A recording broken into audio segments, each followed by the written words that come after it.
जल्दी है कितने है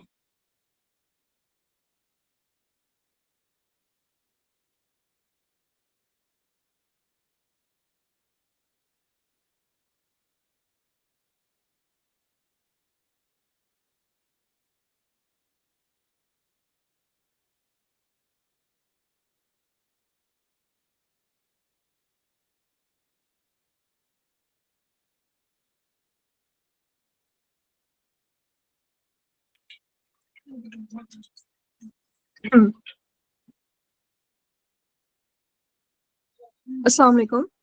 Good evening, everyone, and a very warm welcome to today's session of Winter Internship Program by Nurturing Community Pharmacy in Pakistan. My name is Yashwa Shah, and I am the training coordinator at Nurturing Community Pharmacy in Pakistan. It's my pleasure to moderate today's session.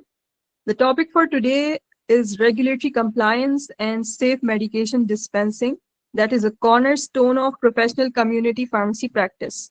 Adhering to regulatory requirements and ensuring safe dispensing are essential for patient safety, legal accountability, and maintaining public trust in pharmacy services.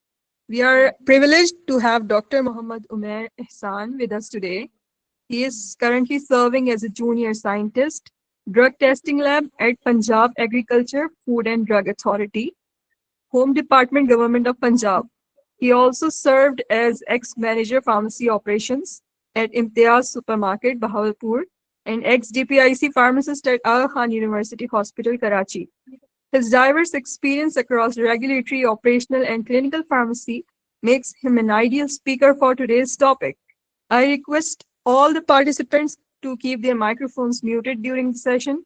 Please share your questions in the chat box, or you may ask, you can open your mic as well. Then you will be addressed during the question and answer session at the end, okay? So without any further delay, I would like to invite Dr. Muhammad Umair Ihsan to begin today's session. Thank you so much, sir, for your presence, and over to you. Thank you, Madam Ishfa, for your kind words. First of all, I would like to say कि अगर किसी का कोई question हो तो during session भी पूछ सकता है. वैसे बेहतर यही होता है कि क्वेश्चन आंसर सेशन बाद में हो. तो मैडम इश्फा देख रही होंगी कि किसका क्या क्या क्वेश्चन है. तो हम स्टार्ट करते हैं. बेसिकली रेगुलेटरी कंप्लायंस और सेफ मेडिकेशन डिस्पेंसिंग दोनों इंटर रिलेटेबल टॉपिक्स हैं. सबसे पहले अगर आपके पास रेगुलेटरी कंप्लायंस नहीं होगी तो आप सेफ मेडिकेशन डिस्पेंस कर ही नहीं सकते. तो उसके लिए हम थोड़ा सा जरा आपका ड्रग लॉ का रिव्यू देखेंगे कि कौन कौन से हमारे पास सेक्शंस होते हैं, कौन से लॉज होते हैं जो रेगुलेटरी कंप्लायंस में आते हैं. देन सेफ मेडिकेशन का एक छोटा सा टॉपिक है वो, तो उसको मैं इंशाल्लाह डिस्कस करने की कोशिश करूंगा. तो फर्स्ट ऑफ ऑल स्टार्ट करते हैं हम. स्लाइड सबको शो हो रही हैं? Yes, sir. Yes, sir. So the learning objectives आज के हमारे जो सेशन के हैं वो बेसिकली क्या होंगे, उसमें अगर हम देखें तो सबसे पहले हम अंडरस्टैंड करेंगे the key legal frameworks governing the pharmacy practices इन पाकिस्तान. यानी कि अगर आपने फार्मेसी प्रैक्टिस स्टार्ट करनी है तो उसमें कौन कौन से लीगल फ्रेमवर्क्स हैं जो कि इन्वॉल्व हो सकते हैं. Then identify the critical requirement for pharmacy premises. आपने फार्मेसी इस्टेब्लिश करनी है तो उसके लिए कौन कौन सी स्टोरेज कंडीशंस हैं, कौन कौन से प्रेमिसेस की रिक्वायरमेंट्स हैं जो कि हमें लॉ या रेगुलेशंस जो हैं वो पाकिस्तान की कंपल्सरी हैं उनको इम्प्लीमेंट करना. Then we can start a pharmacy premises और फार्मेसी बिजनेस. उसमें कोल्ड चेन आ जाती है, नारकोटिक्स की कुछ चीज़ें होंगी. मैं इंशाल्लाह कोशिश करूंगा आपको थोड़ा एलैबोरेट कर सकूं. Then safe dispensing cycle.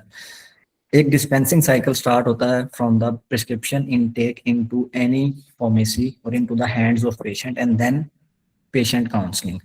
तो आपने जैसे प्रिस्क्रिप्शन को पेशेंट आपके पास लेके आता है तो वहां से लेके जो जो स्टेप्स आप करते हैं till patient counselling, it is known as dispensing cycle. तो हम सेफ डिस्पेंसिंग कैसे कर सकते हैं उसके बारे में थोड़ा सा हम चेक करेंगे चीज़ों को. Then recognize the common compliance pitfalls. कौन कौन से ऐसे कॉमन कंप्लायंस पिटफॉल्स हैं जिसकी वजह से जो हमारी रेगुलेटरी ऑब्लिगेशंस हैं वो प्रॉपर नहीं फिल हो पाती, जिसकी वजह से हमें चालान हो सकते हैं, हमारी फार्मेसी प्रेमिसेस को सील किया जा सकता है. And how we can avoid them.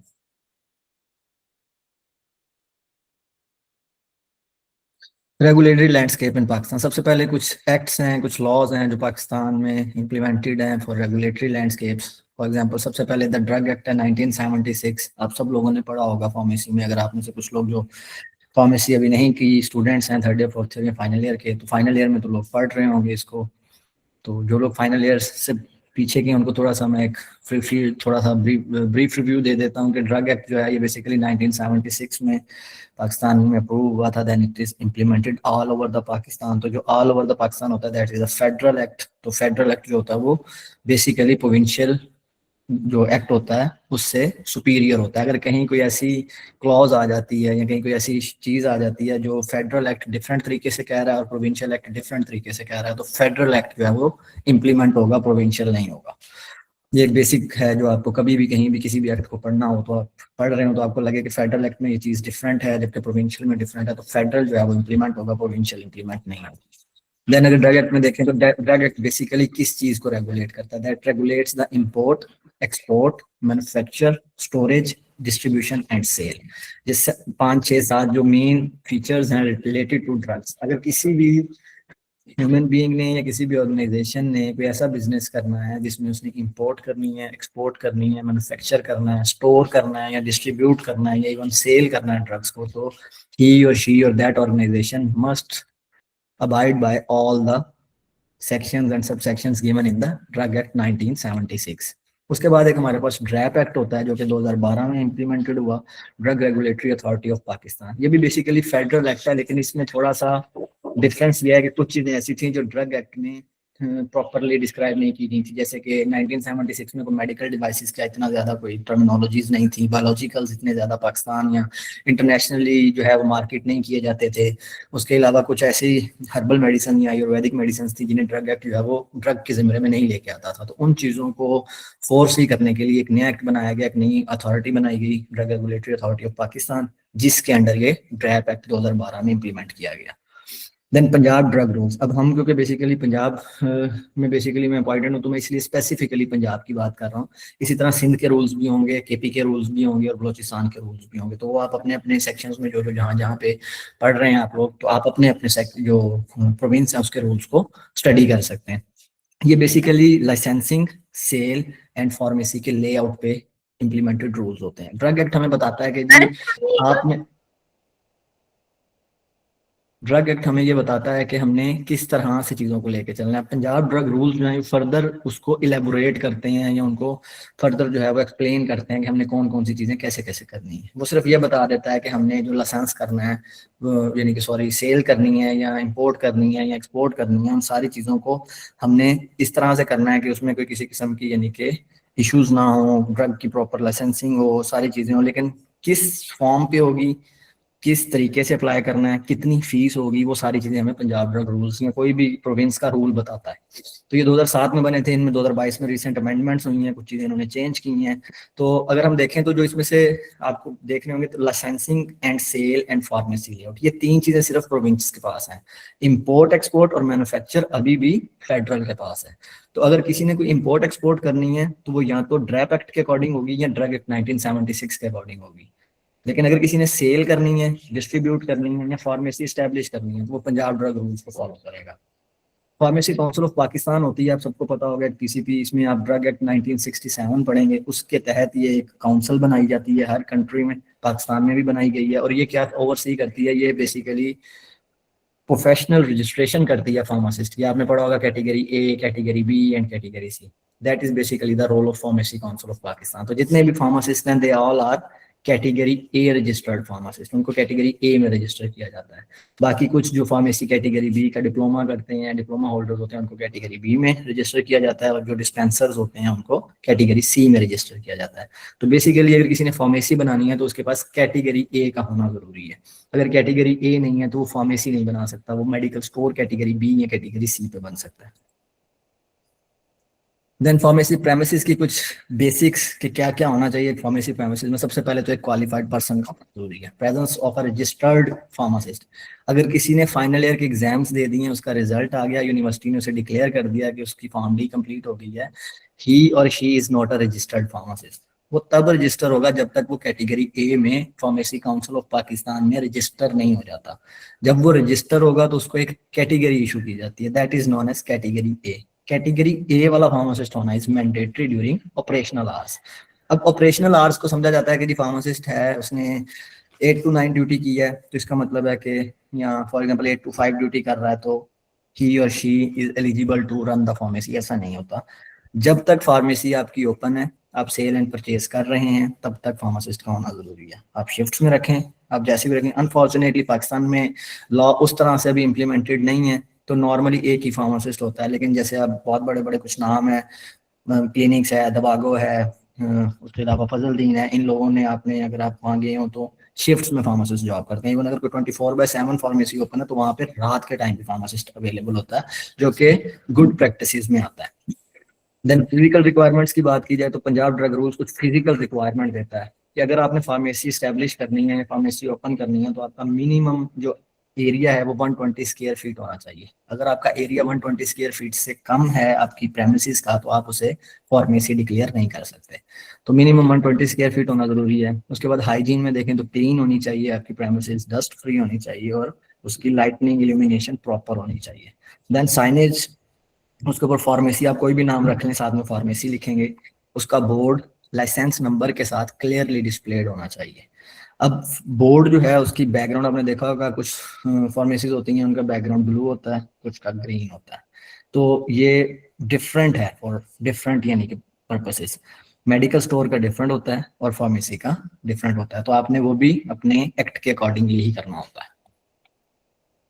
Then कुछ स्केजुअल ए में, पंजाब ड्रग रूल्स का जो स्केजुअल ए है उसमें कुछ जो है फॉर्म्स हैं, उसमें उनको डिफरेंट में हम डिवाइड कर सकते हैं। कुछ लाइसेंसिंग फॉर्म्स हैं, देन उसके अलावा कुछ डिफरेंट और फॉर्म्स हैं, वो मैं आपको थोड़ा सा ओवरव्यू करा देता हूँ। अगर इन केस नहीं याद तो आप इनको माइंड में रखें, अगर आप चाहते हैं कि आप किसी कम्युनिटी फार्मेसी में प्रॉपर तरीके से एज ए फार्मासिस्ट काम करना चाहते हैं। सबसे पहले फॉर्म 8A होता है, ये बेसिकली एप्लीकेशन होती है, इसमें हम अप्लाई करते हैं to for a licence to sell drugs in a pharmacy. क्या आपने फार्मेसी में सेल करनी है ड्रग्स, उसके लिए आपने एक एप्लीकेशन देनी है, उसके लिए फॉर्म 8A होता है, ये पंजाब ड्रग रूल्स में दिया हुआ है। देन फॉर्म 8B होता है जो मेडिकल स्टोर के लिए होता है एप्लीकेशन, कि आपने मेडिकल स्टोर में ड्रग्स को सेल करना है। देन फॉर्म 8C होता है जिसमें आप होल सेल या डिस्ट्रीब्यूशन का लाइसेंस अप्लाई करते हैं। ये तीनों एप्लीकेशन के लिए फॉर्म है। देन उसकी स्क्रूटनी होती है आपकी एप्लीकेशन की स्क्रूटनिंग के बाद जो सेंट्रल हमारी CDC है, सेंट्रल जो हमारी बोर्ड है उसका ड्रग्स का, वो आपको इशू करता है लाइसेंस। अगर आपने फार्मेसी के लिए अप्लाई किया, यानी कि 8A फॉर्म पे अप्लाई किया, तो आपको फॉर्म 9 इशू होता है, the licence to sell drugs in a pharmacy. अगर आपने फॉर्म 8A अप्लाई किया हुआ, डजंट मीन कि आप फार्मेसी ओपन कर सकते हैं अनटिल एंड अनलेस आपको फॉर्म 9 इशू नहीं होता CDC की तरफ से। Then form 10 is the licence to sell drugs in a medical store, and form 11 is the licence to sell drugs in as a distributor और as a wholesaler. Then recent amendments हुई हैं 2022 में। पहले इन जितने भी लाइसेंसेस थे फॉर्म 9, फॉर्म 10 और form 11, उनकी validity 2 साल की होती थी, लेकिन 2022 की अमेंडमेंट्स के बाद इनकी वैलिडिटी 5 साल की कर दी गई है कि 5 ईयर्स के बाद आप इसे दोबारा से रिन्यूअल के लिए अप्लाई करते हैं। अप्लाई करने का सेम वही प्रोसेस है, रिन्यूअल के लिए सेम वही फॉर्म 8A पे फार्मेसी के लिए आप अप्लाई करेंगे, आपको दोबारा से फॉर्म 9 इशू होगा, वो 5 ईयर्स के लिए वैलिड होगा। देन कुछ इंस्पेक्शन एंड इन्फोर्समेंट के फॉर्म्स हैं। फॉर्म 1 है, उसमें मंथली रिपोर्ट बाय इंस्पेक्टर। अगर आप PPSC क्लियर करते हैं और आप ड्रग इंस्पेक्टर हैं वो अपॉइंटेड होते हैं, तो आपने फॉर्म 1 पे अपना मंथली रिपोर्ट भेजनी होती है। उसमें आप PQCB को भेज रहे होते हैं अपनी मंथली रिपोर्ट, उसमें आप ये बता रहे होते हैं कि आपने कितने मेडिकल स्टोर्स या फार्मेसीज विजिट की, कितने सैंपल्स लिए, कितनी जो ड्रग्स हैं उनको फॉरफिट डिक्लेयर करवाया, कितने स्टोर्स हैं जिनको आपने सील किया या चालान किया, या कितनी ऐसी ड्रग्स हैं जो आपने सील की। इन शॉर्ट ये कि आपने महीने की अपनी वर्किंग जो है वो एक फॉर्म दिया हुआ है, उसके ऊपर सबमिट करनी होती है। Then form 3 is order not to dispose of stock. अब एक जगह पर ड्रग इंस्पेक्टर विजिट करता है और उसे लगता है कि कोई ऐसा स्टॉक पड़ा हुआ है जो कि सब स्टैंडर्ड हो सकता है, स्पूरियस हो सकता है, फॉरफिट किया हुआ किसी जगह से हो सकता है, तो उसमें वो उसे ऑर्डर देता है इस फॉर्म के तहत कि आपने ये इतना स्टॉक जो है जिसको मैं सीज करके जा रहा हूँ या सील करके जा रहा हूँ, इस स्टॉक को आपने डिस्पोज नहीं करना है। डिस्पोज से मुराद दिया है कि आप उसे कहीं फेंक नहीं सकते, जला नहीं सकते, कहीं मतलब यानी कि उसे यानी कि बरी नहीं कर सकते, इस तरह का कुछ भी नहीं कर सकते। आपने वो stock until and unless drug inspector उसे कोई ऑर्डर नहीं देता, वो स्टॉक इंटैक्ट रखना है, उसे डिस्पोज नहीं करना। तो उसके लिए वो एक उसे फॉर्म इशू करता है। फार्मस वो कोई भी प्रेमिसेस हो सकती है, और वो फार्मेसी भी हो सकती है, वो मेडिकल स्टोर भी हो सकता है, वो डिस्ट्रीब्यूटर हो सकता है, वो XYZ कोई भी प्रेमिसेस हो सकती है जिसके ऊपर कोई लाइसेंस नहीं है। फॉर एग्जांपल किसी के घर में कोई ऐसी दवाई मिल जाती है, उसे कहीं से भी मुखबरी होती है कि फलां जगह को लोगों ने मतलब अंडर द टेबल मेडिसिन मंगा के रखी हुई हैं, तो वो उस जगह को जाके भी इंस्पेक्ट कर सकता है और फॉर्म 3 इशू कर सकता है कि आपने इस स्टॉक को डिस्पोज नहीं करना। अगर इन केस वो डिस्पोज कर देता है उस स्टॉक को तो उसके अगेंस्ट लीगल एक्शन लिया जा सकता है। देन फॉर्म 5 होता है, उसमें वो इंटीमेट करता है for the purpose. For example drug inspector pharmacy पे आता है और उसे लगता है कि मे बी ये मेडिसिन जो है इसमें कोई इशू हो सकता है या इसमें कोई मसला हो सकता है, तो वो इस मेडिसिन को सैम्पलिंग के लिए ले सकता है। तो वो उसे बताएगा, बताने के लिए वो फॉर्म 4 इशू करेगा कि मैं इतनी बॉटल्स सिरप की या इतनी ब्लिस्टर्स मेडिसिन के या इतनी टैबलेट्स या इतने बॉक्सेस जो हैं वो किस पर्पस के लिए आपकी फार्मेसी से लेके जा रहा हूँ। क्योंकि वो बेसिकली फार्मेसी जिसका जो उस फार्मेसी का ओनर है उसने पे करके परचेज की हुई है ना वो मेडिसिन, तो उस मेडिसिन को प्रॉपर पर्पस बताने के बाद ही ड्रग इंस्पेक्टर जो है वो लिफ्ट कर सकता है। देन एक फॉर्म 5 होता है रिसीप्ट ऑफ सीजर। अगर फॉर एग्जांपल ड्रग इंस्पेक्टर आता है, फार्मासिस्ट अवेलेबल नहीं है, नारकोटिक्स रजिस्टर प्रॉपरली मेंटेन नहीं है और वो सीज करना चाहता है फार्मेसी को, तो उसको वो फॉर्म 5 जिसे हम चालान बोलते हैं in other terms, form 5 issue कर देता है कि जी आपकी फार्मेसी अंटिल नेक्स्ट ऑर्डर बंद रहेगी। देन एक इसके बाद अब उसने जो सैम्पलिंग की फॉर्म 4 के तहत बताया उसने फार्मेसी ऑनर को या फार्मेसी के अगर फार्मासिस्ट ही ऑनर है तो फार्मासिस्ट को कि भाई मैं इस पर्पस के लिए आपसे एनालिसिस के पर्पस के लिए लेके जा रहा हूँ ये मेडिसिन। फिर उस पोर्शन का वो क्या करेगा। फॉर्म 2 जो है वो बेसिकली होता है monthly progress report of DTL. DTL से आप जानते होंगे ड्रग टेस्टिंग लैब होती है। वो जो सैंपल एनालिसिस के लिए लेता है वो फॉर्म 6 के ऊपर ड्रग टेस्टिंग लेबोरेटरी को भेजता है। Memorandum to government analyst, memorandum वो फॉर्म एग्जैक्ट उसकी पूरे कंटेंट्स दिए हुए हैं। अगर आप देखना चाहें तो इसको आप गूगल करके भी देख सकते हैं, ड्रग लॉ की बुक में भी आपको मिल जाएंगे सारे फॉर्म्स। तो वो उस फॉर्म के साथ अब वो सैंपल भेजता है गवर्नमेंट एनालिस्ट को ड्रग टेस्टिंग लेबोरेटरी में। ड्रग टेस्टिंग लेबोरेटरी वाला जो एनालिस्ट होता है वो उसके ऊपर टेस्टिंग करता है और टेस्टिंग करने के बाद रिपोर्ट देता है ऑन फॉर्म 7। फॉर्म 6 पे डीटीएल को भेजा जाता है सैंपल और फॉर्म 7 पे वो उसकी रिपोर्टिंग करते हैं। इधर द ड्रग इज पास और फेल, स्पूरियस, सब स्टैंडर्ड, ये जो भी डिफरेंट उसमें उस एनालिस्ट को लगता है कि इसमें क्या मामला है। अगर पास होती है तो सिंपल पास है, अगर फेल होती है तो वो 7 रीजन देता है कि किस वजह से ये सैंपल फेल हो रहा है। और फॉर्म 2 जो है that is basically monthly progress report by the DTL, यानी कि ड्रग टेस्टिंग लैब में जो एक महीने में उन्होंने टेस्टिंग की, कितने सैंपल टेस्ट किए, कितने सैंपल उनमें से पास हुए, कितने फेल हुए, जो फेल हुए उनमें से क्या क्या रीजनिंग थी, कितने फेल सैंपल स्पूरियस थे, कितने सब स्टैंडर्ड थे। आप लोगों ने देखा होगा रिकॉल्स नॉर्मली ड्रैप की तरफ से आ रही होती हैं, तो बेसिकली डीटीएल की रिपोर्ट की बेस पे रिकॉल हो रही होती हैं कि कोई ड्रग स्पूरियस डिक्लेयर हो गई, कोई ड्रग सब स्टैंडर्ड डिक्लेयर हो गई, कोई ड्रग मिस ब्रांडेड डिक्लेयर हो गई। तो ये डिफरेंट टर्मिनोलॉजीज हैं, इसको आप ड्रग लॉ में एक दफा रिव्यू कर सकते हैं कि सब स्पूरियस क्या होती है, सब स्टैंडर्ड क्या होती है, काउंटरफीट क्या होती है और मिस ब्रांडेड क्या होती है। Then storage and cold chain management जो है ये एक मेजर कंप्लायंस है रेगुलेटरी। रूम टेम्परेचर जो होता है वो नॉर्मली 15 to 25 डिग्री सेल्सियस होता है। बहुत सारी ड्रग्स आप देखते हैं तो लिखा होता है रूम टेम्परेचर पे स्टोर करनी है, तो that should be stored from 15 to 25 degree Celsius. अब कुछ लोग हैं जो मतलब ज्यादा गर्म इलाकों में रहते हैं तो आप देखें वहाँ 15 to 25 degree Celsius normal temperature गर्मियों में नहीं होता, तो that should be maintained by using air conditioning unit in the pharmacy. अगर for example drug inspector visit करता है और आपका टेम्परेचर 15 to 25 डिग्री सेल्सियस पे नहीं है तो ही और she can issue you form 5। आपकी फार्मेसी सील कर सकता है वो इस बेस पे कि आपका टेम्परेचर मेंटेन नहीं है। जब टेम्परेचर मेंटेन नहीं रहेगा तो इसका मतलब मेडिसिन की जो है वो पोटेंसी और एफिकेसी भी सेम नहीं रहेगी, और कुछ जगहों पे इसको आपको 30 डिग्री सेल्सियस तक भी कहा जा सकता है। Cold chain for example insulin आती हैं, बायोलॉजिकल्स आते हैं, आपके पास वैक्सीन आती हैं, वो 2 to 8 डिग्री सेल्सियस में स्टोर होनी चाहिए। उसके लिए आपको रेफ्रिजरेटर का होना जरूरी है। अगर आपके पास रेफ्रिजरेटर नहीं है तो इस बेस पे भी आपको फार्मेसी को सील किया जा सकता है। टेम्परेचर जो है उसको लॉगिंग करनी बहुत जरूरी है। ये एज पर लॉ है, ये लीगल रिक्वायरमेंट है कि आपने मॉर्निंग में और इवनिंग में अपना टेम्परेचर लॉग्स करने हैं। In case at the time of visit of a drug inspector आपके पास टेम्परेचर लॉग्स नहीं है तो इस बात पे भी फार्मेसी को सील किया जा सकता है। देन थर्मोमीटर्स जो है वो आपके कैलिब्रेटेड होने चाहिए और विजिबल जगह पे लगे होने चाहिए। ऐसा नहीं है कि आपने ड्रॉअर के अंदर अपना थर्मामीटर रखा हुआ और बता रहे हैं कि ये टेम्परेचर है, और वो कैलिब्रेटेड होना चाहिए। कैलिब्रेटेड थर्मामीटर मींस किसी एक रेप्यूटेड ऑर्गेनाइजेशन की तरफ से हो और उसकी जो रीडिंग है वो एक्यूरेट हो, यानी कि वो जो रीडिंग ले रहा है फॉर एग्जांपल अगर वो 25 डिग्री सी रीडिंग ले रहा है तो वो 25 डिग्री सी ही होनी चाहिए। ऐसा नहीं है कि 35 को 25 रीड कर रहा है या 15 को 25 रीड कर रहा है, तो दैट मीन्स कि कैलिब्रेटेड थर्मोमीटर्स यूज होने चाहिए। देन कंट्रोल्ड सब्सटेंसेस जिनमें आपके पास नारकोटिक्स एंड साइकोट्रॉपिक्स आते हैं, इसके लिए एक स्पेसिफिक एक्ट है that is control of narcotic substances act 1997, और कुछ हद तक पंजाब ड्रग रूल्स भी इसको मॉनिटर करते हैं। इनकी स्टोरेज जो है वो सेपरेट होनी चाहिए। किसी लॉकेबल कबर्ड में या सेफ में सेपरेटली स्टोर करें और उसकी की सिर्फ फार्मासिस्ट के पास होनी चाहिए। जब भी कभी डिस्पेंस करना है वो फार्मासिस्ट उसकी को ओपन करेगा, ड्रग जो है उसे डिस्पेंस करेगा और फिर उसे लॉक दोबारा करेगा उस कैबिनेट को। उसकी रिकॉर्ड कीपिंग बहुत नेसेसरी है। एज पर लॉ एक रजिस्टर बनाएगा जो स्केड्यूल बी और स्केड्यूल डी की ड्रग्स के लिए सेपरेट होगा। स्केड्यूल बी और स्केड्यूल डी जो ऐसे आप ड्रग एक्ट में डिटेल में पढ़ सकते हैं, उसमें कौन कौन सी ड्रग्स आती हैं। फॉर एग्जांपल एंजियोलिटिक्स हैं, ओपियोइड्स हैं, कुछ एंटीडोट्स हैं, कुछ पॉइजनस ड्रग्स हैं।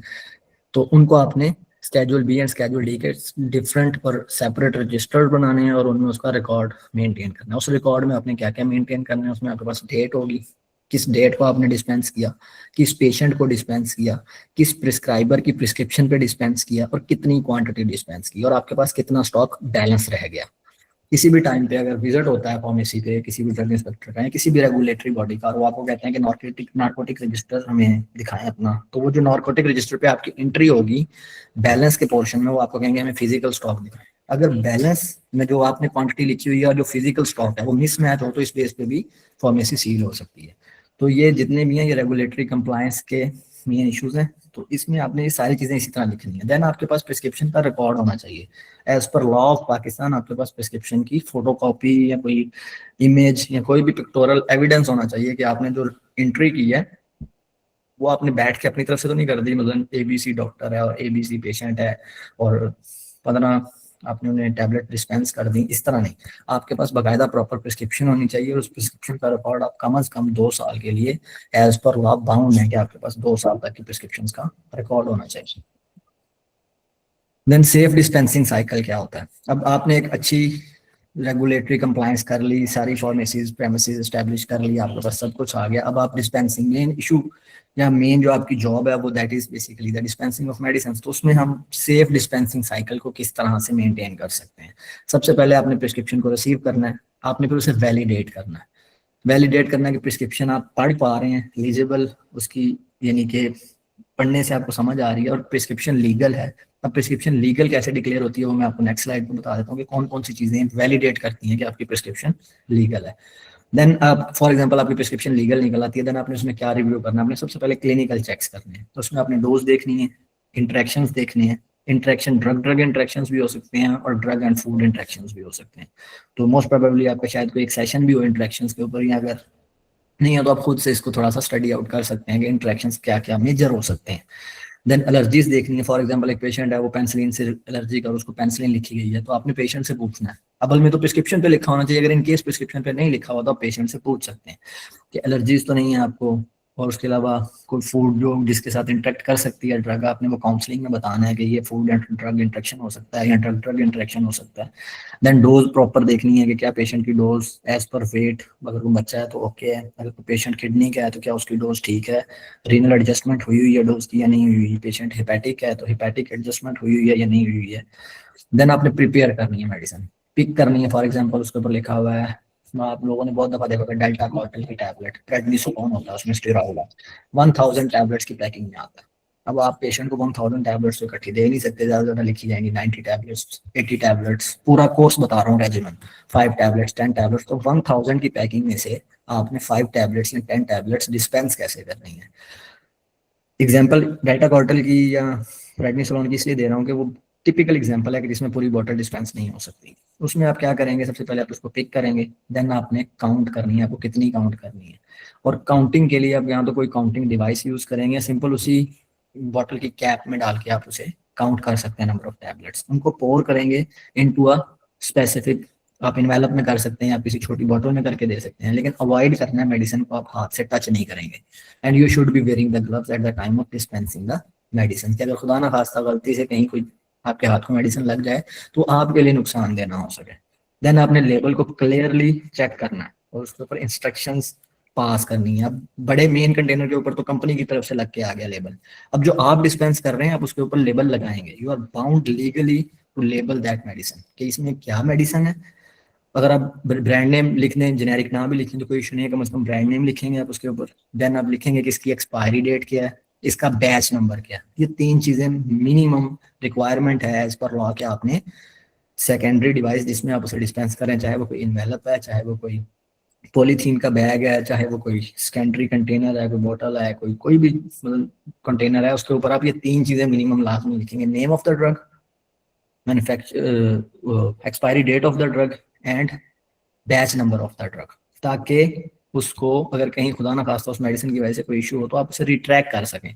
पेशेंट लेके जाता है, वो 3 मेडिसिन खाता है, 4 टैबलेट्स खाता है, उसके बाद रख देता है, तो कम से कम उसको एक्सपायरी तो उस कंटेनर के ऊपर मेंशन होनी चाहिए। अगर कोई ड्रग की वजह से कोई इशू होता है तो एक बैच मैन्युफैक्चरिंग रिकॉर्ड होता है जिसके ऊपर बैच लॉट नंबर या बैच नंबर लिखा होता है मेडिसिन का। अगर कहीं खुदा ना खास्ता उस मेडिसिन की वजह से कोई एडवर्स इफेक्ट आता है तो उसको भी दोबारा से ट्रैक किया जा सके कि किस बैच नंबर की ये मेडिसिन थी जिसकी वजह से ये इशू हुआ। देन फाइनल चेक है शो एंड टेल। ये सिंपल मेथड है फाइनल चेक का, शो एंड टेल।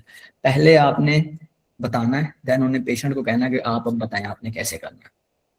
तो आपने फॉर एग्जांपल बताया कि जी आपने ये मेडिसिन 2 टैबलेट्स खानी है दिन में 3 मरतबा खाने के बाद, तो आप उनसे दोबारा से पूछेंगे कि क्या आपको समझ आई है, अगर समझ आई है तो बताएं क्या समझ आई है, तो वो आपको बताएंगे। सिमिलरली आप for example show and tell में आप ये भी आता है कि अगर फॉर एग्जांपल आपने पेशेंट को इनहेलर डिस्पेंस करना है तो आप उसे बताएंगे कि इनहेलर को आपने कैसे यूज करना है। उसके लिए आपके पास कोई वीडियो होनी चाहिए, कोई पिक्टोरल चार्ट होना चाहिए, इस तरह की कोई चीज़ आप अपनी फार्मेसी में स्पेसिफिकली एज ए फार्मासिस्ट खुद डेवलप कर सकते हैं, जिसमें आप पेशेंट को बता सकें कि आपने इनहेल कैसे करना है, इसको फिर एक्सहेल कैसे करना है, कितनी देर के लिए ब्रेथ को होल्ड करना है। तो वो सारी चीज़ें जो हैं वो मतलब लाजमी आपको बतानी है, शो करना है पेशेंट को कि इस तरह से करना है। देन पेशेंट को एजुकेट करना है कि आपने मेडिसिन खुद खानी है, पूरी इस्तेमाल करनी है, किसी और को नहीं देनी है। वो बेसिक जो काउंसलिंग के एक आपके पास टर्म्स होती हैं वो आपने यूज करनी है। फिर पेशेंट को एजुकेट करते हुए ये लाजमी बताना है कि आपने ये मेडिसिन किस, फॉर एग्जाम्पल अगर कहीं सनलाइट में नहीं जाना तो बताना है कि सनलाइट का डायरेक्ट एक्सपोजर नहीं होना चाहिए। तो ये सारी काउंसलिंग में आती है, पेशेंट को एजुकेट करना है आपने। प्रिस्क्रिप्शन की वैलिडेशन कैसे पता चलेगी? A valid prescription must have doctors name, doctor का पीएमडीसी नंबर होना चाहिए और डॉक्टर का सिग्नेचर होना चाहिए। देन पेशेंट का नेम होना चाहिए, पेशेंट की एज होनी चाहिए एंड पेशेंट का जेंडर होना चाहिए। डेट ऑफ इशू होना चाहिए कि कब इशू हुई है प्रिस्क्रिप्शन, क्लिनिक या हॉस्पिटल की कोई स्टैंप होनी चाहिए। अब अगर डॉक्टर्स नेम की बात करें, पीएमडीसी नंबर की बात करें, तो ये इस बात को क्लियर करता है कि वो लीगल पर्सन है, ही और she is authorised to write a prescription. उसका सिग्नेचर होना जरूरी है कि उसने खुद लिखी है, वरना उसके लेफ्ट हेड पे कोई भी लिख के इशू कर सकता है। देन पेशेंट का नेम, उसको ट्रैक करने के लिए कि क्या ये उसी पेशेंट की मेडिसिन है जिसको दी गई है या कोई और पेशेंट की मेडिसिन देनी है। फॉर एग्जांपल देनी मेडिसिन ए को थी पेशेंट को, गलती से पेशेंट बी को दे दी गई, तो पेशेंट नेम से आप ये चेक कर सकते हैं कि सेम पेशेंट को राइट मेडिसिन लिखी गई है। देन पेशेंट का एज एंड जेंडर होना जरूरी है। अगर patient for example paediatric population से है तो उसमें डोज डिफरेंट होगी, जेरियाट्रिक पेशेंट है तो उसके लिए डोज डिफरेंट होगी। अगर पेशेंट को कोई रीनल इशू है तो भी उसमें एज उसकी रिटर्न क्लियरेंस को कैलकुलेट करने में इन्वॉल्व होगी। और जेंडर में भी है, मेल है या फीमेल है। कुछ ऐसी मेडिसिन है जो आप फीमेल्स को नहीं दे सकते और कुछ ऐसी मेडिसिन है जो आप मेल्स को नहीं दे सकते, तो जेंडर का लिखा होना भी जरूरी है। देन डेट ऑफ इशू इसलिए जरूरी है कि अगर आप नार्कोटिक डिस्पेंस कर रहे हैं तो नार्कोटिक प्रिस्क्रिप्शन 60 डेज से ज्यादा वैलिड नहीं होती। अगर कोई patient 60 days old narcotic prescription लेके आ जाता है तो आप उसे नार्कोटिक्स डिस्पेंस नहीं करेंगे, तो इसलिए डेट ऑफ इशू का होना भी बहुत जरूरी है। देन क्लिनिकल या हॉस्पिटल की स्टैंप होना इसलिए जरूरी है कि अगर किसी क्लिनिक से या किसी हॉस्पिटल से निकली है तो इट मीन ऑथराइज्ड चैनल से आई है। बाज़ औक़ात होता है कि प्रिंटिंग के लिए कहीं पे प्रिंट उसका लेटर हेड गया, बाकी सारी इन्फॉर्मेशन तो उस पर थी, सिग्नेचर भी फोर्ज हो सकते हैं, लेकिन स्टैंप कम से कम फोर्ज नॉर्मली नहीं हो सकती। देन कुछ रेड फ्लैग्स हैं कि अगर आपको ये 2 4 3 चीजें नजर आती हैं तो आपने फौरी आपने यानी कि इस चीज को डिटेक्ट कर लेना है कि ये पेशेंट जो भी पर्सन प्रिस्क्रिप्शन लेके आया है या जो कोई चीज डिमांड कर रहा है वो वैलिड प्रिस्क्रिप्शन के थ्रू नहीं कर रहा है।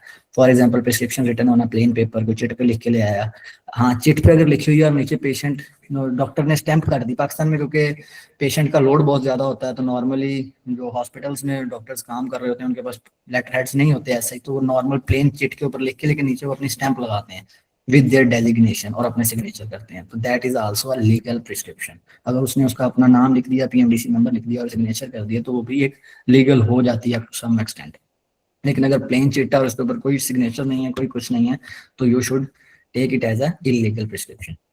इलीजिबल हैंड राइटिंग आपको समझ ही नहीं आ रही तो क्लैरिफाई करें, हमेशा गैस नहीं करें। फॉर एग्जांपल पोन्स्टान लिखा हुआ है या प्रोस्टान लिखा हुआ है, मिलते जुलते दो वर्ड्स हैं। अगर आपको समझ नहीं आ रही तो कोशिश करें गैस ना करें, पेशेंट को रिफ्यूज कर दें कि आप डॉक्टर से सही से लिखवा के लाएं, और अगर प्रिस्क्रिप्शन पर डॉक्टर का नंबर दिया हुआ है तो आप डॉक्टर को कॉल करके कंफर्म कर लें कि सर इस तरह ABC पेशेंट आया है, ये डिजीज है, ये डेमोग्राफिक्स हैं, ये मेडिसिन लिखी गई हैं, तो काइंडली कंफर्म कर दें ये वाली मेडिसिन समझ नहीं आ रही।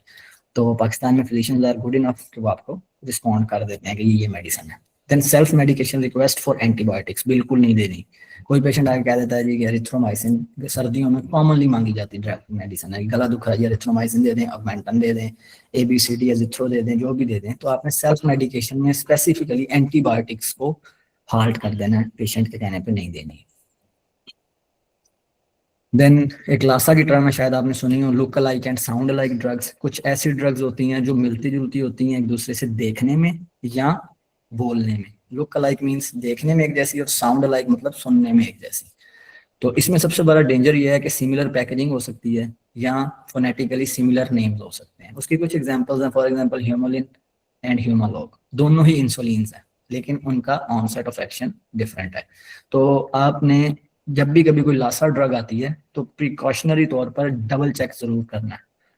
जैसे अभी ये फहद रजा ने लिखा है जी, डोपामीन एंड डोब्यूटामीन, एग्जैक्टली बहुत सारी ड्रग्स हो सकती हैं, सेफ्सपेन DS, प्रोस्पान एंड प्रोस्पाम।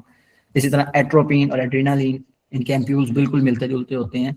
तो ये डिफरेंट ड्रग्स जो लासा की ड्रग्स हैं, इसमें आपने रिस्क को कैसे मिटिगेट करना है, स्टोर देम सेपरेटली। कोशिश करें कि प्रोस्पान और प्रोस्पाम दो डिफरेंट लोकेशंस पे फार्मेसी में स्टोर हो। सेफ्सपेन एंड सेफ्सपेन DS भी सेपरेटली जो है वो आपने फार्मेसी में उनको सेपरेटली स्टोर किया हुआ। इसी तरह ह्यूमोलिन और ह्यूमालॉग दोनों फ्रिज आइटम है, तो फ्रिज में साथ साथ नहीं पड़े होने चाहिए। कहीं गलती से ह्यूमोलिन की जगह ह्यूमालॉग और ह्यूमालॉग की जगह ह्यूमोलिन डिस्पेंस हो सकती है। तो डिफरेंट शेल्फ्स पे रख दें, दरम्यान में कुछ मेडिसिन और रख दें, उससे सेपरेट कर दें, और उनके ऊपर अलर्ट स्टिकर्स भी शेल्फ पे लगा सकते हैं। लासा के स्टिकर्स आते हैं रेड कलर के, वो भी लगा सकते हैं कि ये वाली ड्रग्स जो है ये लासा है, ताकि उसको डबल चेक किया जा सके बिफोर डिस्पेंसिंग।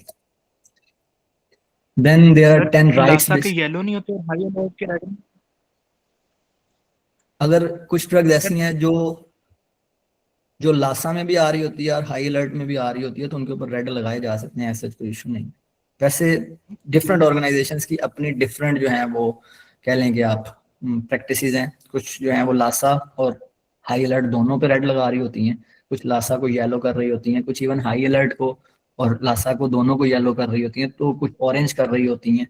तो ये हर जो ऑर्गेनाइजेशन है उसकी अपनी एक इंटरनल पॉलिसी होती है। वैसे रेड क्योंकि दूर से नजर आता है तो मैं समझता हूँ कि रेड होना चाहिए दोनों को, चाहे वो लासा है चाहे वो हाई अलर्ट है, तो दोनों में ही रेड होना चाहिए, ताकि पेशेंट को जब डिस्पेंस कर रहा हो फार्मासिस्ट तो वो भी प्रिकॉशनरी तरीके से डिस्पेंस करे, और अगर हॉस्पिटल में डिस्पेंस हो रही है और जब नर्स ने एडमिनिस्टर करनी है तो वो भी प्रिकॉशनरी तौर पे ही डिस्पेंस करे। अगर आप येलो और रेड से डिफरेंशिएट करेंगे, अब तो सम एक्सटेंड आप लासा को और हाई अलर्ट को एज ए फार्मासिस्ट तो सेपरेट कर लेंगे, लेकिन नर्स उस तरह से सेपरेट नहीं कर पाएगी, तो येलो को शायद थोड़ा सा लाइट ले ले। हालांकि लासा और हाई अलर्ट दोनों, लासा बेसिकली हाई अलर्ट्स में ही आती है, तो दोनों को ही रेड होना चाहिए। बाकी हर ऑर्गेनाइजेशन का अपना एक स्पेसिफिक इसके ऊपर पॉलिसी होती है, SOPs होती हैं, तो वो जिस तरह भी करना चाहिए, लेकिन एटलीस्ट फार्मासिस्ट को पता होना चाहिए कि कौन सी ड्रग्स लासा है। और उसका सबसे बेहतर हाल है कि टॉलमैन लेटरिंग की जाए। टॉलमैन लेटरिंग से ये होता है कि जैसे डोब्यूटामीन है उसमें DO सेम है तो इसे छोटा लिखा जाए, इसी तरह डोपामिन में DO छोटा लिखा जाए, और PAMINE और BUTAMINE जो सेम वर्ड है, जैसे MINE डोपामिन में और डोब्यूटामिन में भी MINE, ये स्मॉल लिखे जाएंगे। जो डिफरेंट वर्ड है दोनों वर्ड्स में उनको टॉल कर दिया जाएगा, that is known as tall man lettering. जैसे लेसिक्स और लोसेक दोनों मिलते जुलते वर्ड हैं, तो इसमें से जो सिमिलर वर्ड्स हैं उनको स्मॉल में लिखा जाएगा और जो डिफरेंट वर्ड है उनको कैपिटल में लिखा जाएगा, ताकि पढ़ते हुए थोड़ा सा डिफरेंशिएट हो सके। देन 10 राइट्स है मेडिकेशन एडमिनिस्ट्रेशन के, उसमें सबसे पहले आपके पास राइट मेडिकेशन होनी चाहिए। आप वेरीफाई करेंगे कि मेडिकेशन जो आप दे रहे हैं, एडमिनिस्टर कर रहे हैं, वो सही है। फॉर एग्जांपल लोसेक लिखा है तो लोसेक ही दे रहे हैं, लेसिक्स लिखा है तो लेसिक्स ही दे रहे हैं, एट्रोपिन लिखा है तो एट्रोपिन ही दे रहे हैं, एड्रेनालिन लिखा है तो एड्रेनालिन ही दे रहे हैं। देन राइट पेशेंट है, जो पेशेंट जिसको आप दे रहे हैं उसको आइडेंटिफाई करें कि सेम वही पेशेंट है। देन राइट डोज, डोज ठीक लिखी हुई है, प्रिस्क्रिप्शन में कहीं ऐसा कोई इशू तो नहीं है कि डोज प्रॉपर ना दी गई हो, लिखी ना हो, या डोज जो है वो सही से क्लियर नहीं है मेंशन। फॉर एग्जांपल अगर आपकी प्रिस्क्रिप्शन पे लिखा हुआ है 1 टीस्पून तो TSP लिखा हुआ है, पेशेंट को आपने बताना है कि टीस्पून कितने ml के इक्विवेलेंट होता है, 5 ml के इक्विवेलेंट होता है। तो ये कुछ बेसिक्स हैं, टेबल स्पून लिखा हुआ तो वो 15 ml के इक्विवेलेंट होता है, तो ये राइट डोज भी आपने कम्युनिकेट करनी है। देन राइट रूट है, फॉर एग्जांपल इंजेक्शन को कहीं ओरल के लिए तो नहीं लिख दिया गया, ओरल को इंजेक्शन के लिए तो नहीं लिख दिया गया। फॉर एग्जांपल आपके पास dry powders for inhalers capsules आते हैं, तो उनको ड्राई पाउडर इनहेलेशन के लिए दिया गया, कहीं ओरल तो नहीं दे दिया गया। तो राइट रूट का पता होना भी बड़ा जरूरी है। Then right time and frequency, कुछ ऐसी ड्रग्स हैं जो आप सुबह के टाइम नहीं दे सकते और कुछ ऐसी ड्रग्स हैं जो आप रात के टाइम नहीं दे सकते, तो आपने ये भी वेरीफाई करना है प्रिस्क्रिप्शन में कि राइट टाइम और राइट फ्रीक्वेंसी मेंशन्ड है। देन राइट रिस्पांस, क्या पेशेंट का रिस्पांस भी ठीक है उसके against. For example patient narcotics ले रहा है या कोई ऐसी मेडिसिन ले रहा है जो क्रॉनिक थेरेपी में यूज होती है, एंटी डायबिटिक्स हैं, एंटी हाइपरटेंसिव्स हैं, और पेशेंट आपके पास बार बार रिफिल के लिए आ रहे हैं प्रिस्क्रिप्शन, तो आप पेशेंट से डिस्कस कर सकते हैं, पूछ सकते हैं कि आपका बीपी कंट्रोल रह रहा है इस मेडिसिन से, आपका जो है वो शुगर कंट्रोल रह रहा है इस मेडिसिन से। अगर इनकेस नहीं रह रहा है तो आप उसे गाइड कर सकते हैं कि आप अपने डॉक्टर्स को कंसल्ट करें और मेडिसिन चेंज करवाएं। Then write documentation. Documentation is everything. In other words, हम कह सकते हैं कि if anything is not documented, that means it is not done. आपने कुछ भी किया उसको आपने डॉक्यूमेंट लाजमी करना है। आप अगर अटेंडेंस नहीं लगाते, आपने सेशन ले लिया, तो इट मींस आपने सेशन नहीं लिया। If anything not documented means not done. तो आपने हर चीज रिकॉर्ड करना है, डोज को लिखना है, रूट को लिखना है, ईच एंड एवरीथिंग आपने जो है उसको रिकॉर्ड करना है और केयर के साथ रिकॉर्ड करना, ताकि इन केस कल को फॉर एग्जांपल एक पेशेंट है जिसको आपको काउंसिल करना चाहिए था, जिसी तरह सिमिलरली मैंने आपको बताया कि आपने नार्कोटिक्स का रिकॉर्ड रखना है। अगर आपके पास नार्कोटिक प्रिस्क्रिप्शन का रिकॉर्ड नहीं है तो फिर आप प्रूव नहीं कर सकते कि आपने ये narcotic for example doctor Ali के कहने पर डिस्पेंस की है। आप कैसे प्रूव करेंगे कि डॉक्टर अली की प्रिस्क्रिप्शन थी? अगर आपके पास प्रिस्क्रिप्शन इन हार्ड फॉर्म या इन इमेज फॉर्म होगी तो आप उस रिकॉर्ड से उसको प्रूव कर सकते हैं। Then right to refuse, respect the patient's decision if they choose to refuse after a thorough discussion about risk and benefits. For example, आपने पेशेंट को काउंसल किया, डिटेल बताई, सब कुछ बताया और पेशेंट रिफ्यूज करता है तो आपकी बात माननी है, तो आपको पेशेंट को रिस्पेक्ट देनी है, उसका पास राइट है, वो रिफ्यूज कर सकता है किसी बात पे भी। आप उसे समझाने की कोशिश कर रहे हैं किसी बात पे और वो नहीं मानना चाह रहा, आपकी काउंसलिंग को नहीं ले रहा, आप कहते हैं कि डॉक्टर के पास वापस चले जाएं, मेडिसिन आपकी का ड्रग एंड ड्रग इंटरेक्शन है या ड्रग फूड इंटरेक्शन है, वो कहता है मैंने नहीं जाना। आप उसे सिंपली ये कह सकते हैं सर मैं डिस्पेंस नहीं कर सकता, आपका राइट, आप रिफ्यूज करना चाहते हैं, रिफ्यूज कर दें। कोशिश करें पेशेंट को काउंसल इतने अच्छे तरीके से करें कि वो आपकी बात को माने, दलील के साथ, प्रॉपर लॉजिक्स के साथ उसको कन्विंस करने की कोशिश करें। लेकिन अगर नहीं कर सकते तो वो रिफ्यूज कर सकता है। देन राइट एजुकेशन, पेशेंट को proper clear and concise information provide करें regarding medication. Then right reason, proper reason दें, रैशनल बताएं कि आपको मेडिसिन क्यों दी जा रही है, आप कोई मेडिसिन किस तरह से यूज करनी है और आप ये मेडिसिन क्यों ले रहे हैं, ताकि पेशेंट की जो कंप्लायंस है, एडहेरेंस है मेडिसिन के साथ वो बनी रहे और वो अपनी जो ट्रीटमेंट है उसको प्रॉपरली खत्म कर सके। Then counselling it is basically the missing link, जो पाकिस्तान में बिल्कुल नहीं किया जाता normally. Studies shows that the low counselling rates in Pakistan community pharmacies, Pakistan community pharmacies को एज ए बिजनेस लिया जाता है, पेशेंट आता है उसको मेडिसिन दी जाती है, उसे ठीक किया जाता है। बहुत सारे ऐसे केसेस हैं कि पेशेंट जो है वो प्रॉपर काउंसलिंग ना होने की वजह से मेडिसिन प्रॉपर तरीके से नहीं लेता, जिसकी वजह से उसका जो है वो ट्रीटमेंट आउटकम्स नहीं आते। पेशेंट को आपने मेजर क्या क्या चीजें बतानी है पेशेंट काउंसलिंग में, कब आपने लेना है, for example empty stomach medicine लेनी है या आफ्टर फूड लेनी है, ये कुछ बेसिक्स हैं, ये लाजमी बतानी है हर पेशेंट को।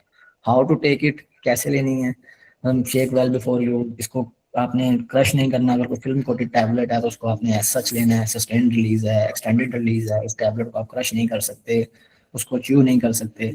देन स्टोरेज कैसे करनी है, keep this syrup in the fridge after opening, कुछ सिरप ऐसे होते हैं जिन्हें ओपनिंग के बाद फ्रिज में रखना है, जिस तरह आई ड्रॉप्स हैं, एयर ड्रॉप्स या आई ऑइंटमेंट्स हैं, उनको भी आपने आफ्टर ओपनिंग फ्रिज में रखना होता है। तो ये सारी आपने स्टोरेज की भी उन्हें बतानी है चीजें। एंटीबायोटिक स्टीवर्डशिप बतानी है कि complete the full course even if you feel better, अगर आप 2 दिन में 3 दिन में ठीक हो जाते हैं तो कम से कम 5 दिन या 6 दिन या 10 दिन जितना डॉक्टर ने प्रिस्क्राइब किया है आपने एंटीबायोटिक्स लाजमी लेनी है।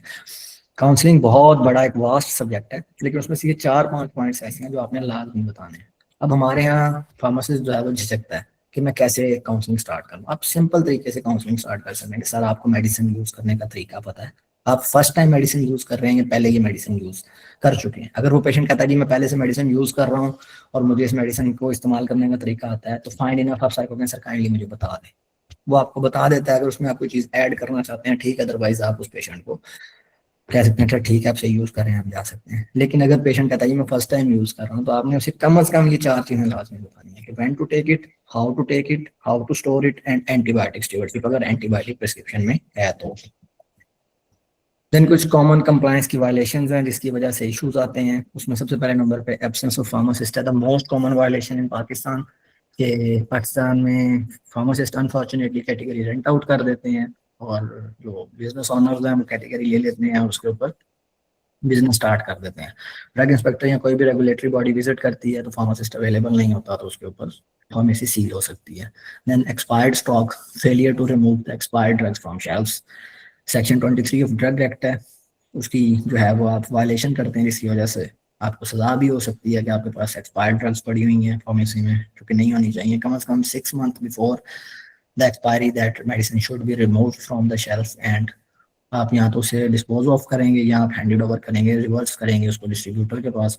आपकी फार्मेसी प्रेमिसेस में एक्सपायर्ड स्टॉक नहीं होना चाहिए और कम से कम 6 months बिफोर शेल्फ से लेफ्ट आउट हो जाना चाहिए और उसके लिए एक सेपरेट आप सेक्शन बनाएं जिसके ऊपर आपने लिखा हो नियर टू एक्सपायरी मेडिसिन ताकि क्लियरली पता लग सके कि ये नियर टू एक्सपायरी मेडिसिन है।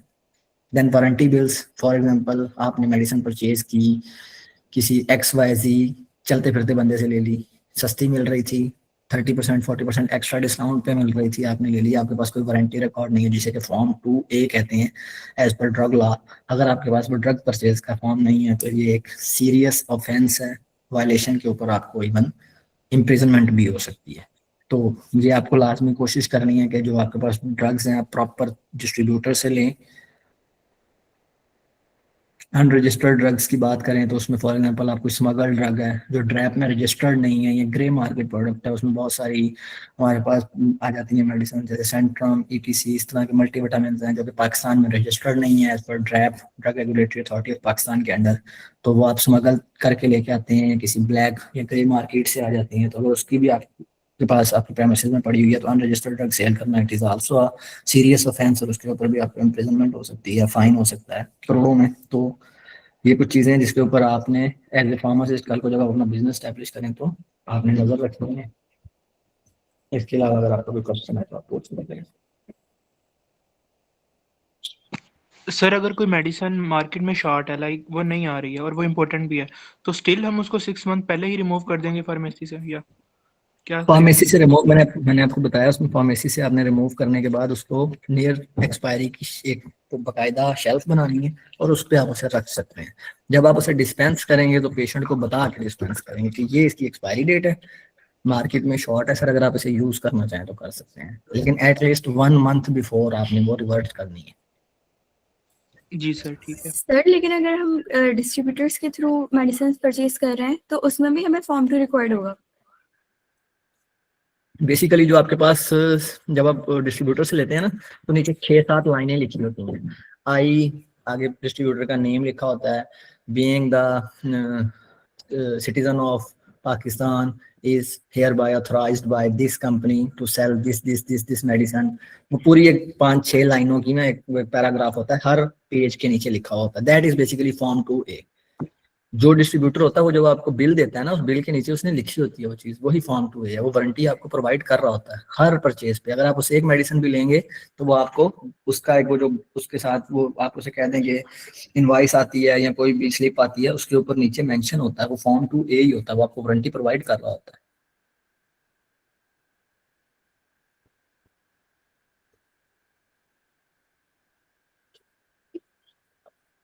Any other question?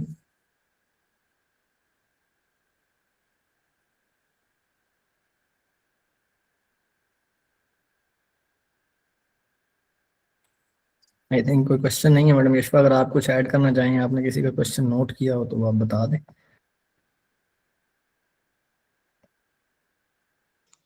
सही है, ज्यादातर जो एक्सपायरी होती है ये 6 month की होती है या कितने होती है ड्रग्स की ज्यादातर? कैसे मतलब समझा नहीं बच्चे मैं आपकी बात। नॉर्मली मेडिसिन 1 year से लेके 3 year तक की एक्सपायरी डेट में आती हैं, उसे शेल्फ लाइफ बोलते हैं। फॉर एग्जांपल 2026 में मैन्युफैक्चर हुई कोई मेडिसिन तो या तो वो 2027 तक की एक्सपायरी होगी, जो मल्टीविटामिन है उनकी नॉर्मली 1 साल की एक्सपायरी होती है, शेल्फ लाइफ उसे हम सही कहते हैं। है। फिर जो कम्युनिटी मेडिसिन होती हैं वो शॉर्ट हो जाती हैं तो हम ज्यादा नहीं मंगवा सकते? हमें जो पता है कि ये ज्यादा चलती हैं तो उस ये वजह तो से हम ज्यादा ये तो आपके कैपिटल पे डिपेंड करता है ना कि आपके पास कितनी इन्वेस्टमेंट है, आपके पास उस मेडिसिन की कितनी सेल है। आपने अपने कैपिटल के अकॉर्डिंगली वो मेडिसिन मंगवानी है। आप बेशक 2 साल की मंगवा लें, 4 साल की मंगवा लें, लेकिन आपने उसमें ये भी देखना है कि आप अपने स्टॉक को इन फ्लो रखें। ज्यादातर चीजें शॉर्ट नहीं होती, कुछ चीजें अगर शॉर्ट हो रही हैं तो आप 1 महीने की सरप्लस सप्लाई मंगा लें, 2 की मंगा लें, इससे ज्यादा की ना मंगाएं। इनकेस खुदा ना खास्ता वो दोबारा, फॉर एग्जाम्पल मेरे पास एक मेडिसिन है जो 20 पैक महीने के बिकते हैं, मेरे सॉफ्टवेयर में या मेरी अपनी कैलकुलेशन में मुझे वो चीज बताई, तो मैं मैक्सिमम 2 महीने में 40 या 60 मेडिसिन 60 बॉक्स बेच सकता हूँ। अगर मैं 60 मंगवा लेता हूँ फॉर एग्जाम्पल, और वो मेडिसिन शॉर्ट नहीं होती, इजीली अवेलेबल हो जाती है, तो मेरी 60 3 महीने में बिकेगी, 1 महीने में नहीं बिक सकती। तो वो अगर खुदा ना खास्ता नियर एक्सपायरी में मेरे पास आ गई तो फिर मैं कैसे उसे मैनेज करूंगा। तो इसीलिए आप कोशिश करें मैक्सिमम, इसलिए जो गुड प्रैक्टिसेस फार्मेसी में आती है ना, आपको हर दूसरे दिन स्टॉक लेने के लिए आपके पास डिस्ट्रीब्यूटर आता है, हर अल्टरनेट डे पे आपके पास सप्लाई आ रही होती है, तो आप मैक्सिमम 1 हफ्ते का स्टॉक रख लें, 10 दिन का रख लें, 15 दिन का रख लें, उसमें आपको कैपिटल गेन भी होता है ना, आपका जो इन्वेस्टमेंट है वो फ्लो में रहती है, सर्कल में रहती है। आपने 4 मेडिसिन मंगाई, 2 दिन बाद 4 बिक गई, अगले दिन फिर 4 मंगा ली, तो आपके पास इन हैंड कैश होता है, आप डिफरेंट तरीके से उसको इन्वेस्ट कर सकते हैं। लेकिन अगर आप इसे डेड इन्वेंट्री दूसरे लफ्जों में कह सकते हैं, आप ऐसी मेडिसिन मंगा लेते हैं जो एक डॉक्टर लिख रहा था आपके एरिया का, किसी वजह से डॉक्टर मतलब आउट ऑफ स्टेशन चला गया, किसी सिटी से आउट चला गया, उम्रे के लिए चला गया, एक XYZ किसी भी मकसद के लिए चला गया और उसने वो मेडिसिन लिखना छोड़ दी, तो that would be your dead inventory, आपका स्टॉक बाउंड हो गया, आपकी इन्वेस्टमेंट बाउंड होगी। तो बीइंग अ फार्मासिस्ट आपने ये चीजें भी प्लस करके दिखानी है बिजनेसमैन को, तभी वो आपको पे करेगा, तभी वो आपके जो कह लेंगे आपकी सैलरीज में इंक्रीमेंट्स इस तरह की करेगा कि आपने अपनी लॉजिकल थिंकिंग के जरिए उसके बिजनेस में उसे गेन देना है, लॉस नहीं देना। सर कुछ मेडिसिन ऐसी होती हैं कि वो एक ही कंपनी लिख रही होती है ज्यादातर, ठीक है, जैसे साइनामेट है तो वो सेल कंपनी है कराची की, वही लिखती है, तो वो जब शॉर्ट लिखती होती है नहीं तो है, वो उसका बनाती कोई है, साइनामेट बनाती है बनाती है। बनाती है सर वो, फिर वो जब शॉर्ट हो जाती है ना फिर वो मिलती ही नहीं है, उसका कोई फिर दूसरा ब्रांड, दूसरी कोई कंपनी उस हिसाब से मिलती ही नहीं है। हाँ तो आप उसे मंगवा लें, मतलब आपकी फॉर एग्जाम्पल महीने की 40 डब्बियां बिकती हैं, आप 100 मंगवा लें, 200 मंगवा लें।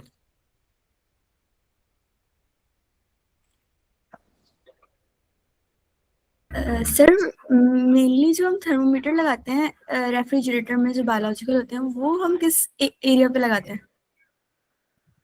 फ्रिज के अंदर होना चाहिए उसका प्रॉप सर नॉर्मल। हमने फ्रिज के अंदर किस साइड पे?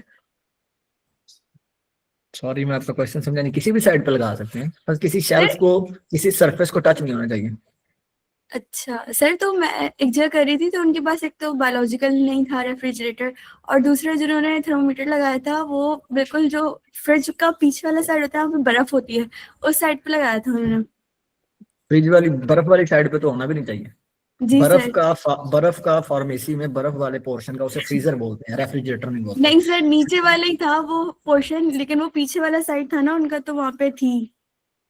अच्छा वो वैसे वो बाजू का ह्यूमिडिटी की वजह से वहाँ थोड़ी सी आइस जो है वो डिपॉजिट हो जाती है, लेकिन वहां नहीं होना चाहिए, फ्रिज के सेंटर में होना चाहिए वो प्रॉप, एज पर लीगल इंस्ट्रक्शंस। ना वो किसी वॉल को टच होगा, ना किसी शेल्फ को टच होगा। Okay sir.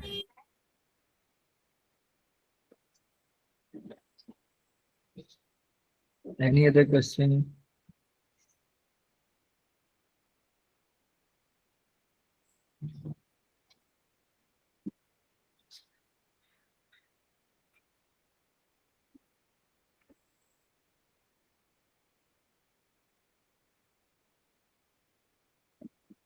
मैडम यशपा आपके पास कोई क्वेश्चन है किसी का? वैसे देख लेता हूँ। Return to distributor, it will be in incineration process. अगर ड्रग एक्सपायर हो गई और आपने इंटीमेट नहीं किया हुआ था हाफिजा किंजा, आपने जो भी जिस भी डिस्ट्रीब्यूटर से ली थी, तो वो आपसे वो मेडिसिन लिफ्ट नहीं करेगा, वो आपका लॉस होगा। आपने हर मेडिसिन को कम से कम, कुछ डिस्ट्रीब्यूटर कहते हैं हमें 6 महीने पहले इंटीमेट करें, कुछ जो डिस्ट्रीब्यूटर कहते हैं 8 महीने पहले इंटीमेट करें। आपने इंटीमेट टाइमली करना है, अगर आपने उन्हें इंटीमेट कर दिया, फिर हर डिस्ट्रीब्यूटर की अपनी पॉलिसी है, कुछ 4 महीने पहले लिफ्ट करते हैं, कुछ 6 महीने पहले लिफ्ट करते हैं, कुछ 8 महीने पहले लिफ्ट कर लेते हैं, और कुछ करंट मंथ में जाके लिफ्ट करते हैं। तो अगर तो आपने उन्हें इंटीमेट किया होगा तो वो एक्सपायर्ड ड्रग आपसे वापस ले लेंगे, एक्सपायरी नियर एक्सपायरी में जाके, या कुछ डिस्ट्रीब्यूटर इवन एक्सपायर होने के बाद भी लिफ्ट कर लेते हैं। अगर आपने इंटीमेट किया होगा। अगर आपने इंटीमेट नहीं किया तो वो आपका लॉस है, वो आपसे लिफ्ट करने के मजाज नहीं है। उन्होंने अपनी उसके ऊपर भी लिखा होता है, इनवाइस के ऊपर भी क्लियरली मेंशन होता है कि आपने नियर एक्सपायरी मेडिसिन का इंटीमेट हमें 6 महीने पहले या 8 महीने पहले लाजमी करना है विद इनवाइस कि आपने वो स्टॉक हमसे ही लिया है या कहीं और से लिया है। तो आप जब हमें इंटीमेट करेंगे तो फिर आपसे स्टॉक उठा लेंगे। उसके दो तरीके हो सकते हैं, या तो नेक्स्ट सप्लाई में उतने अमाउंट का स्टॉक आ जाएगा आपके पास, या आप चाहें तो आप उसी स्टॉक को एग्जैक्टली सेम नंबर के साथ रिप्लेस भी कर सकते हैं अगर उन दोनों की प्राइस सेम हो तो। अस्सलाम वालेकुम सर। वालेकुम अस्सलाम। सर हम फार्मेसी में मेडिसिन के अलावा मतलब और कौन सी चीज़ें रख सकते हैं? जैसे किसी ने रखा होता है कॉस्मेटिक्स की कुछ चीज़ें, कुछ डेयरी प्रोडक्ट होते हैं, तो काइंडली रख इसको सकते थोड़ा हैं, दें। कुछ भी रख सकते हैं मेडिसिन में।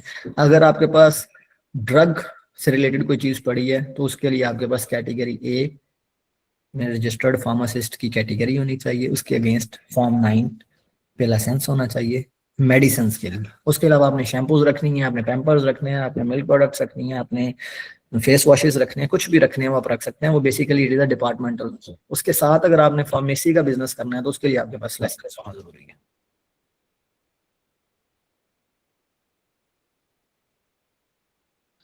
सर उन चीज़ों की मतलब कोई मतलब उसकी डॉक्यूमेंटेशन वगैरह ड्रग इंस्पेक्टर नहीं करते कि आप डेयरी प्रोडक्ट रख रहे हैं या कॉस्मेटिक्स रख रहे हैं, या उनकी कोई एक्सपायरी वगैरह या इन अगर चीज़ों अगर के अलावा? अगर अगर कॉस्मेटिक्स और डेयरी प्रोडक्ट्स अंडर ड्रग आ रहे हैं, फॉर एग्जांपल कुछ ऐसे मिल्क हैं जो कि मेडिकेटेड होते हैं, उनमें कोई ना कोई मेडिसिन है, कोई ना कोई फोर्टिफाइड मिल्क है, कहीं ना कहीं किसी में विटामिन हैं, किसी में कहीं ना कहीं कोई प्रोटीन्स ऐसे एडिड हैं कि वो फोर्टिफाइड मिल्क में आते हैं और वो ड्रग की कैटेगरी में आते हैं, तो फिर तो वो बिल्कुल उसको check and balance drug inspector की जुरिस्डिक्शन में आएगा।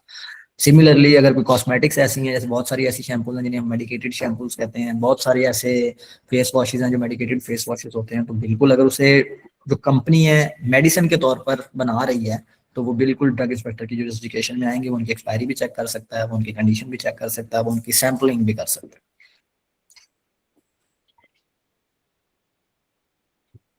सर फार्मेसी में जो फार्मासिस्ट के काउंसलिंग एरिया है उसका भी कोई स्पेसिफिक उन्होंने मेंशन किया हुआ कि एरिया होगा, या जस्ट अपनी वो फार्मेसी की जो डॉक्यूमेंटेड या वैसे लीगली जो एरिया मेंशन है उसके अलावा सेपरेट होगा उसका? तो इसके नहीं, कोई थोड़ा कोई कोई सेपरेशन नहीं होती। फार्मासिस्ट कहीं पे भी काउंसल कर सकता है, वो बेशक बाहर दरवाजे के साथ खड़ा होकर काउंसल कर दे। फार्मेसी के पूरे प्रेमिसेस में कहीं पे भी फार्मासिस्ट काउंसलिंग कर सकता है। लाजमी नहीं है कि उसका कोई स्पेसिफिक डेस्क होगा और वो सिर्फ उस डेस्क पे ही काउंसल करेगा या उसका कोई सेपरेट रूम होगा। बस ये है कि थोड़ा सा कॉन्फिडेंशियलिटी मेंटेन रहनी चाहिए, क्योंकि पेशेंट आ रहा है वो बात अपनी कोई ऐसी चीज भी आपसे डिस्कस करना चाह रहा है जो कॉन्फिडेंशियल है, तो आप कॉन्फिडेंशियलिटी मेंटेन करें। अगर आपके पास 4 लोग खड़े हैं उस टाइम पे और पेशेंट आप हेजिटेट कर रहा है तो आप उन 4 लोगों को रिक्वेस्ट कर सकते हैं यार 2 मिनट दें, मैंने पेशेंट की बात सुननी है। पेशेंट की बात सुने, उसे काउंसल करें, और तो ऐसा इशू नहीं है। सेपरेट इन सच अगर आप कुछ लोग हैं जो प्रेमिसेस में सेपरेट काउंसलिंग रूम बना लेते हैं तो वो भी एक अच्छी चीज है, पॉजिटिव है, वो तो अट्रैक्टिव है, लेकिन एज पर लॉ इसमें कोई लेजिस्लेशन नहीं है कि आपने लाजमी रूम बनाना है या लाजमी कोई डेस्क स्पेसिफाई करना है फार्मासिस्ट के लिए। ये बिजनेस टैक्टिक्स हैं, आप जिस तरह से मर्जी कर लें। Thank you sir. Welcome. Excuse me sir. जी जी। सर ये जिस तरह फार्मेसी पे फार्मासिस्ट की प्रेजेंस लाजमी है, तो कभी कभार ऐसा होता है भी फार्मासिस्ट जो है वो अवेलेबल नहीं है, वो छुट्टी पर है या वो दूसरे सिटी में ट्रैवल कर रहा है, तो उस दौरान अगर इंस्पेक्शन हो जाए तब क्या होता है? तब ये है कि अबल में तो ऐसा हो तो ड्रग इंस्पेक्टर अगर लेवरेज देना चाहे तो it is all up to him और हर कि वो कह दे कि चले मैं नेक्स्ट इंस्पेक्शन पे आऊंगा तो आपका फार्मासिस्ट होना जरूरी है, और अगर वो चाहे तो ऑन द स्पॉट चलान कर सकता है। ये प्रोप्राइटर की रिस्पॉन्सिबिलिटी है कि वो without availability of pharmacist pharmacy open नहीं करेगा। अगर वो रिक्वेस्ट करता है कि सर वो कहीं स्पेसिफिक इशू की वजह से कोई डेथ होगी, कोई भी मतलब किसी वजह से वो गया हुआ है, फॉर एग्जांपल बात होता है लंच के लिए घर गया हुआ है, तो ड्रग इंस्पेक्टर कहता है आप उसे कॉल करें और बुला लें।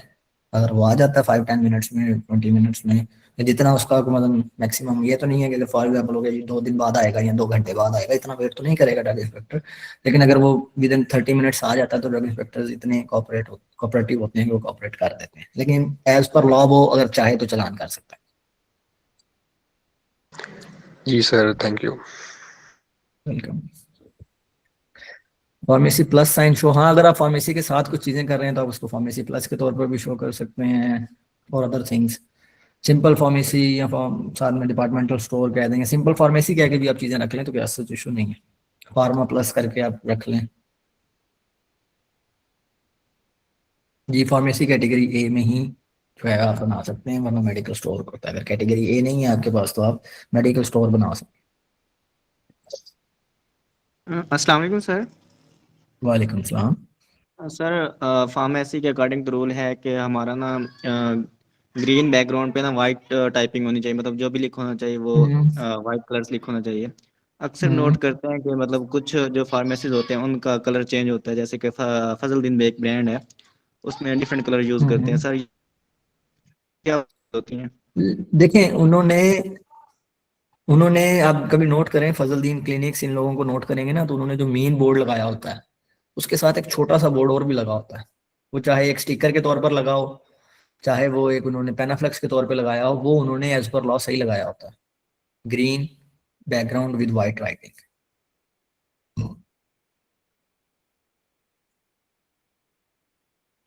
लेकिन अगर इन केस नहीं है ऐसा तो वो भी वायलेशन है, लेकिन वो इतनी बड़ी वायलेशन नहीं है कि उसके ऊपर मतलब फार्मासिस्ट को यानी कि सॉरी ड्रग इंस्पेक्टर आके चालान कर दे या बहुत ज्यादा फाइन कर दे। वो बस यही है, वो एक दफा इंस्ट्रक्शन दे देता है कि यार ये इसको आप टेक कर लें, एक वायलेशन की जो है वो वार्निंग दे के भी छोड़ सकता है। It's all up to the drug inspector, law उसे इतनी प्रिविलेज देता है कि मतलब अगर वो चाहे तो वो वार्न करके छोड़ सकता है। Okay sir, thank you so much. Welcome. किसी का कोई और क्वेश्चन हो इससे हटके भी, अगर किसी को लासा से रिलेटेड कोई क्वेश्चन करना हो या कुछ भी करना हो तो मैं ये स्लाइड्स शेयर कर दूंगा, मैडम जिस पास है वो आपके ग्रुप में आ जाएंगी, तो उसमें मेरे ईमेल एड्रेस है, अगर किसी ने कोई चीज़ और पूछनी हो रिलेटेड टू लेक्चर और अदर देन दैट मुझे ईमेल करके पूछ सकते हैं। आई थिंक अब किसी का और कोई क्वेश्चन नहीं होगा तो वी शुड बाय नाउ।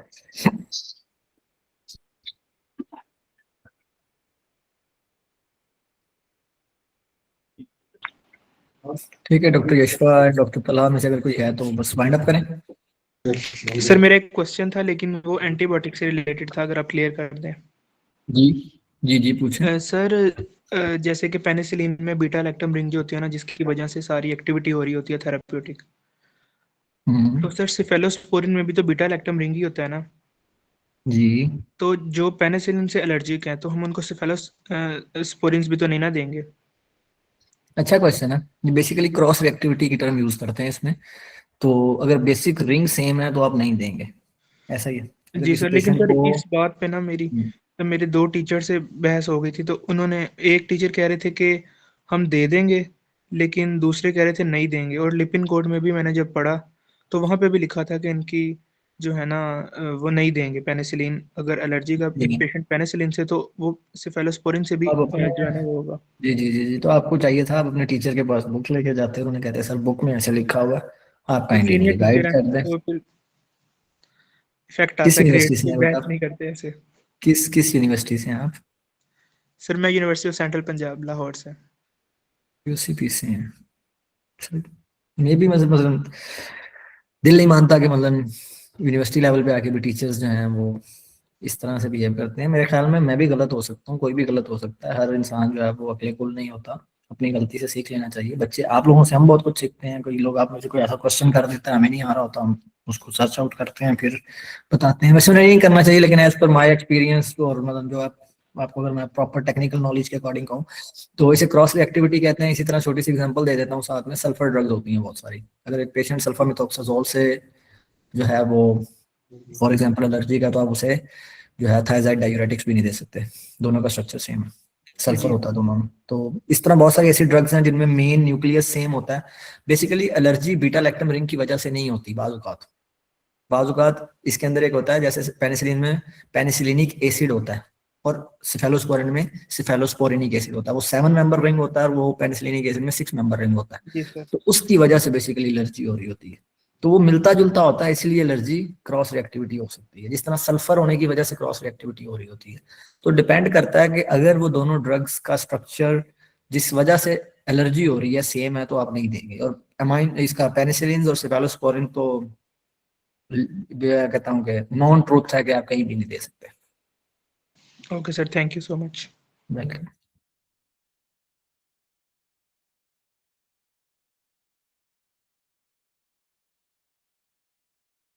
ठीक है बच्चों, अल्लाह हाफिज, अपना ख्याल रखें और अगर किसी का भी क्वेश्चन हो तो ही और शी कैन ईमेल मी।